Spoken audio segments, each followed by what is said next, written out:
हाँ, जय हिंद बच्चों। बच्चों आज हमारा टॉपिक है मानव में लिंग गुणसूत्र का निर्धारण। तो गर्भ में बच्चे का जो लिंग है वो कैसे निर्धारित होता है आज इस टॉपिक में बताया जाएगा हमारा। तो इसमें देखिए मेल और फीमेल जो लिंग गुणसूत्र होता है वो केवल मेल या फीमेल में ही हुआ करता है। ट्रांसजेंडर में लिंग गुणसूत्र अनुपस्थित रहता है। मेल में कुल गुणसूत्रों की संख्या होती है 23 जोड़ी या फिर 46। ऐसे जो फीमेल है उसमें भी 23 जोड़ी गुणसूत्र होते हैं या टोटल हमारे 46 हुआ करते हैं। फिर समान गुणसूत्रों की अगर हम बात करें तो समान गुणसूत्र 22 जोड़ी या फिर 44 मेल में होते हैं और 22 जोड़ी या 44 ही फीमेल में महिला में हुआ करते हैं। ये जो लिंग गुणसूत्र है ये केवल एक जोड़ी होता है, यानी कि 2 गुणसूत्र होते हैं मेल में और फीमेल में भी एक जोड़ी गुणसूत्री होता है, लिंग गुणसूत्र या फिर 2 हुआ करते हैं। जो ट्रांसजेंडर होता है उसमें ये जो लिंग गुणसूत्र होता है ये अनुपस्थित रहता है। अब इसमें जो लिंग गुणसूत्र है हमारा, इसमें जो गर्भ में बच्चे का लिंग निर्धारण कैसे होता है वो हम बताएंगे।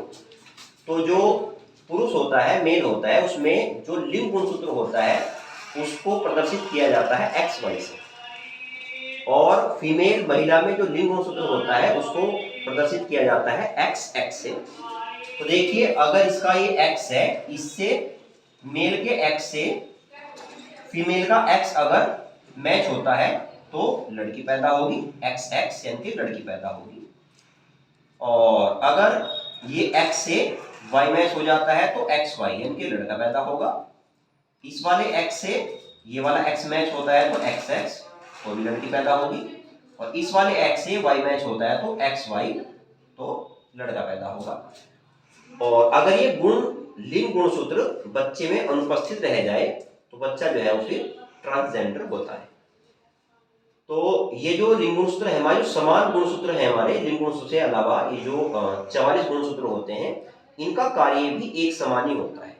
जैसे आंख का निर्माण करना, नाक का निर्माण करना, कान का निर्माण करना, हाथों का निर्माण करना, पैरों का निर्माण करना, छोटी आंत का निर्माण करना, बड़ी आंत का निर्माण करना, हृदय का निर्माण करना, ये सारे के सारे जो काम है ये समान गुणसूत्र, जो समान गुणसूत्र हमारे हुआ करते हैं इनके हुआ करते हैं। तो एक गुणसूत्र मेल से आएगा और एक गुणसूत्र फीमेल से आएगा। जैसे ये दोनों कंबाइन हो जाएंगे तो हमारे किसी एक अंग का निर्माण हुआ करता है। हमारी जो बॉडी होती है वो पूरी 2 पार्ट में डिवाइड होती है। अगर आप देखोगे ऊपर से ही, जैसे मान लिया आप नाक ही लोगे तो एक राइट वाला पार्ट और एक लेफ्ट वाला पार्ट। तो इसमें जो राइट वाला पार्ट होता है ये जो पिताजी होते हैं उनके गुणसूत्र का होता है और जो लेफ्ट वाला पार्ट होता है ये जो माताजी होती हैं ये उनके गुणसूत्र का भाग होता है। तो एक गुणसूत्र पिताजी से और एक माताजी से जब दोनों एक साथ मिलेंगे तो तब हमारे नाक का निर्माण होगा। ऐसे ही हमारा आगे मुंह है, ऐसे 2 हाथ हैं, ऐसे ही पैर हैं। तो समान गुणसूत्र लिंग गुणसूत्र से ऊपर समान गुणसूत्रों के द्वारा समान अंगों का ही निर्माण होता है। इसे लिंग के अलावा बाकी सारी चीजें मेल और फीमेल में बिल्कुल सेम हुआ करती है। ठीक है। अच्छा, और लिंग गुणसूत्र जो है लिंग का निर्माण गर्भ में ही करता है। तो एक बात और है, गर्भ में ही बच्चे की जो शिक्षा होती है वो गर्भ से ही प्रारंभ हो जाती है।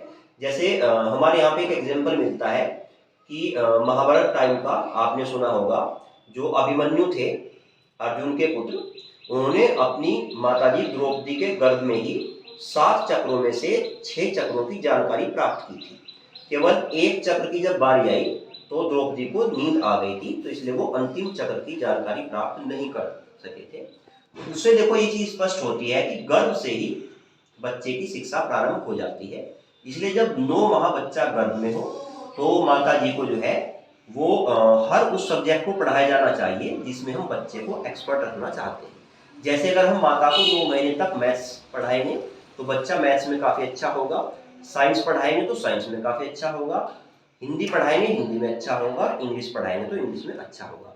इसलिए 9 महीने जब गर्भ में बच्चा होता है तो सारे विषय जो है माता को पढ़ाए जाने चाहिए और घर में जो है वो शांति का माहौल भी होना चाहिए ताकि बच्चे में अच्छे संस्कार आ सके और उसका जो स्वभाव है वो शांत रहे।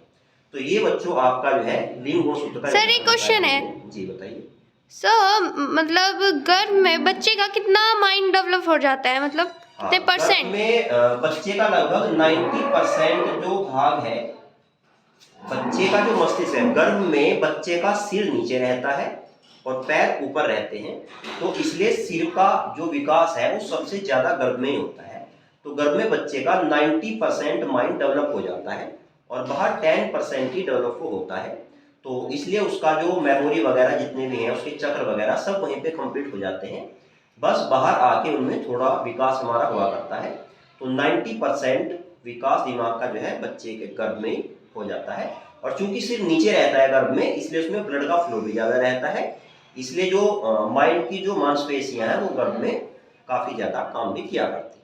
ठीक है, तो बच्चों ये आज का हमारा वीडियो था मानव में लिंग गुणसूत्र का निर्धारण। अगर आपको वीडियो अच्छी लगी हो तो लाइक करें, शेयर करें, कमेंट करें और हमारे YouTube चैनल को सब्सक्राइब जरूर करें। Thank you.